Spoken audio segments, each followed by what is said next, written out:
What up, y'all? Welcome back to the channel. I'm Mike Garcia, owner and operator here at Everoak. So, just want to do a video on where the farm stands here mid to late July. We're slowly getting ready to start ramping up the growing season. Nursery's about to get started up with all of our annual production. That's all going into the market garden for the CSAs, restaurants, and the farm store that we have. And yeah, just kind of want to show how everything's looking right now, which everything's pretty wild. I got Mombasa grass that's pushing 6 feet tall. So sorghum Sudan in certain areas are about 6 to 8 feet tall. And yeah, we're just cranking out on a bunch of bananas as well. So yeah, let's get into it. Right now, like I said, market garden is just cover crop. Sorghum Sudan grass is the main cover crop. Some areas are looking more lush than others. Looking into, let's see, a lot of this will start getting mowed down now, and start getting it prepped for some planting. So we usually get our annual crops in the ground by late August, early September is typically when we start transplanting a lot of our crops. Nursery gets started up now. We're actually started up in the next week or two. We're taking 1 week off, and then it's going full throttle on everything. So starting up the nurseries, getting seeds in trays, start prepping the areas that we're going to be transplanting here soon to get that area prep, because not only that we're cover cropping, I also spread compost as well. So I want time to be able to mow down that cover crop, work it into the soil, and then we're going to go ahead and start laying in compost pretty thick. So yeah, so let's just kind of keep walking through the farm right now. Like I said, I got sorghum Sudan grass here. I'm 6 feet tall, and you can see it's at my height. In some areas it's exceeding. Same thing with the Mombasa here up against the tree line. And the summer's been good, actually. It has been fairly hot, but I feel like last summer was definitely hotter. We've been getting a good amount of rain, and things are just thriving right now. Mulberry pushing through. Some areas with the morangos, looks like they need a little TLC. But yeah, all these banana racks are coming in thick. We're loaded up on bananas right now. So I'm pretty excited we'll most likely have bananas on our first CSA box, which is pretty cool. And it's exactly what we were trying to go for. Well, yeah, nothing too exciting. We do have our sweet potato patch, which is extremely weedy. Still haven't had the time to go through and hand weed. Our tonals are pretty wild right now. I started laying out compost. So I need to spread out this compost, and I'll go ahead and till it in. These main tree lines down the center do need to get cut up, or not cut up, but pruned back. Yeah, man, like everything is super thick.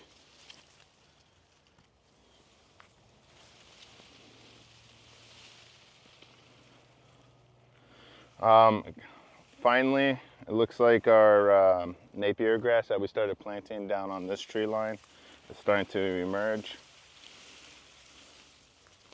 That's how we're looking right now, at least in the front half of the farm with the market garden. Just grass coming in thick, which is great. Accumulating an abundance of biomass. Like I said, it'll probably be 2 weeks from now, come through and really have a huge interference all throughout the whole entire farm. Mow back the sorghum, cut back on the mubasa, transplant or seed anything to fill in those gaps that we have within the tree lines, lift up the skirts with some things, remove anything that's going to senescence. But yeah, this essentially this time of year, it's like planting and just letting things play out. Walking towards the back now, away from the market garden and going towards more our avocado and banana block that also has that moringa papaya tree line planted in, which will eventually introduce citrus. We have sunflowers growing down on one alleyway, essentially one alley. And then we have okra and beans planted in another alley, and then roselle. And then I have an open alley that I originally had squash growing but failed, but we'll be transplanting eggplant and okra in there, which we have in the nursery. You can go check out. But yeah, let me show you. So yeah, this is the line of roselle. So it's kind of yellow right now. There's a little bit of weeds pushing through. I'll come here with the brush cutter, knock back on the weeds, and when we manage this space, I'm gonna focus dropping all the materials from this tree line, all the bananas, the mubasa, pigeon pea, same thing with things on here, and just drop it in this tree line, or not the tree line, but the line of roselle. Get some growth stimulated, give it a little TLC, and I'm hoping when I come through and do that heavy management, not only pruning the roselle, but chopping and dropping and feeding everything down here, it'll stimulate some good growth there. This is a whole bed of sunflower down the line. Nothing too exciting there. Our avocado tree line down this center, which the Tithonia came back with vengeance even after cutting in at the base. Really cool, that's what we want. Look how much biomass we accumulated. But yeah, we got to come through here and open it up now. But I said 2 weeks from now, we'll probably come through and do this management, let everything grow a little thicker, a little heavier. Down this main line here is our okra. And then on the understory of the okra, I did plant the Mavuna cowpea. I really like the Mavuna cowpea because it's just such a great sprawling ground cover. And it responds well to pruning. Every time I prune it back, it comes back twice as lush. But yeah, we'll be picking this okra probably by next week. And then this is our moringa papaya tree line. Actually, another thing I want to point out, these are growing nice and straight. We actually been getting some pretty gnarly winds.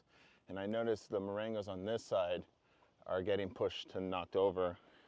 So you can see here, they're getting a little curvaceous. Ooh, a little curvaceous here. So when we come through and manage these, I probably will just prune it back and pick a new leader. And yeah, essentially I think that's how I'll go ahead and manage at least this line. But yeah, coming back towards this side here, we also need to fill in some gaps of papayas that didn't take from the transplant. So I have a bunch of papayas in the nursery that we can fill in. This is another alleyway that's open. I originally had squash growing here. The squash failed tremendously. I just decided to mow it back. But when we come through here and do that heavy management of cutting back all the mubasa, lifting the skirts on all the trees, just fully resetting this whole entire area, I'll come through and transplant okra and eggplant down this line. And that'll be our fall eggplant that's going in the ground. Peach orchard, we're still working on the retrofitting. I went through some lines I already started planting here. They're coming in nicely. The seed bombs germinated nicely. The bananas took in good. You could also see here and how tight I also have this planted. But here's a lemon eucalyptus. Here's a banana, which the banana variety is Cocopo. And then with that seed bomb mix, which I always do the same mix as my support, it's always pigeon pea, jack bean, Mavuna cowpea, lucana, and I've been starting to mess with candlestick cassia, but I think I ran out of candlestick cassia when I did this seed bomb mix. But what I like about that whole consortium planting, jack bean comes in real strong, the Mavuna sprawls out like that. So I love to see that ground cover of that Mavuna, and like I said, that responds well to pruning, and it helps suppress the weeds. And then it's a bean, so it's nitrogen fixing. So every time, or when we do terminate this, all those roots that are in the soil, and especially close to the base of the trees, these peach trees are going to benefit from that Mavuna cowpea roots that are left behind. But this is how usually the mix goes and how it lays out in that consortium. Like the pigeon pea works its way to the top, bushes out, nice short shrubby type tree. Then the then the jack bean kind of occupies that medium understory underneath the pigeon pea, and then the Mavuna really sprawls out. I did plant interlobium. That's actually my climax species in here. Just waiting for it. It takes a little longer for it to germinate. When I plant the interlobium, I break the pods in half and I plant the whole pods. So there's about 3 or 4 seeds in those pods after I break them apart. And it takes a while because those pods have to break down, rot, and then eventually those seeds get germinated and then they come through. But meanwhile, this is all that pigeon pea, jack bean, Mavuna, eucalyptus is occupying this space and time. So until that comes through, my eucalyptus is also going to be part of the climax in this system here with the peaches, which slowly peaches are going to transition into mangoes and lychees. I think it's the final decision. But yeah, I came through mulched already, but since I laid down compost, I started planting, but I laid down compost prior, and that compost was still a little too hot. So a lot of the things I planted after I spread that mulch and compost ended up burning out, actually. So I wasted a lot of time and resources on that. But now coming through here, I think I'll be good now. Everything is feeling pretty good. Once, probably in August, he'll come through and really start planting everything within the peach orchard and get all those support species in, and those next trees that are gonna kind of take in their space and time at some point. So yeah, that's essentially what that will be it. So all the nests, all the nests are ready to go for planting. It's just getting things in there. But yeah, you can see. And I gotta say, I love this Mavuna cowpea. I think it looks so nice having that ground cover underneath the trees to really sprawl out. The areas that I have it coming in thick, the grass is super suppressed. There's not a tremendous amount of grass coming through. Yeah, that's essentially it. At least when it comes into the peach orchard. Kind of excited to see how this will look next year with everything planted out. Walking towards the back system now. We just recently came through and managed and opened up some of these tree lines here.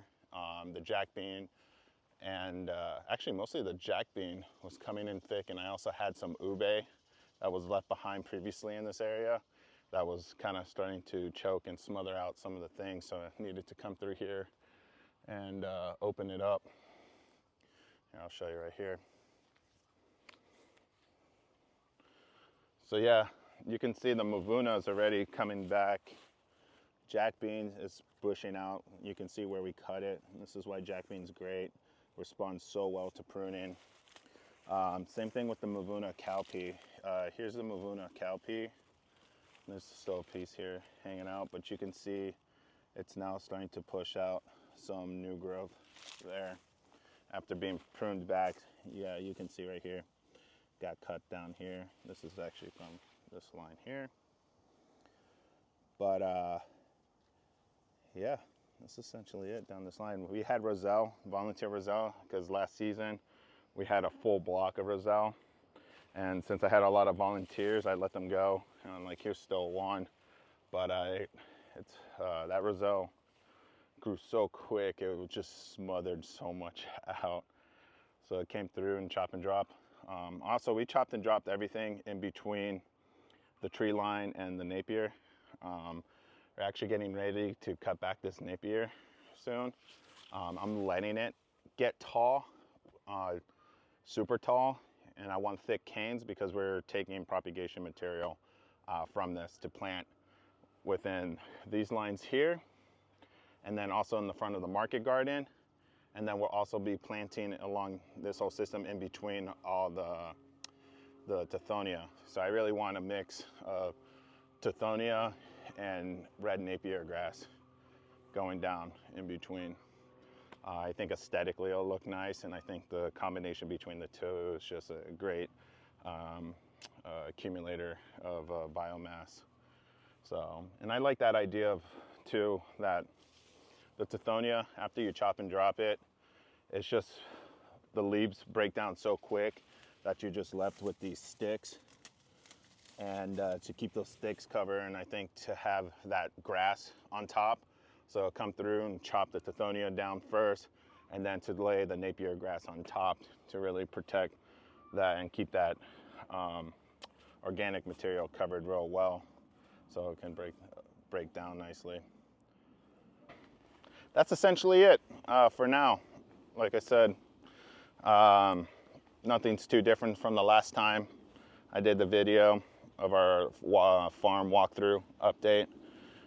Just everything is twice the size that it was at that time.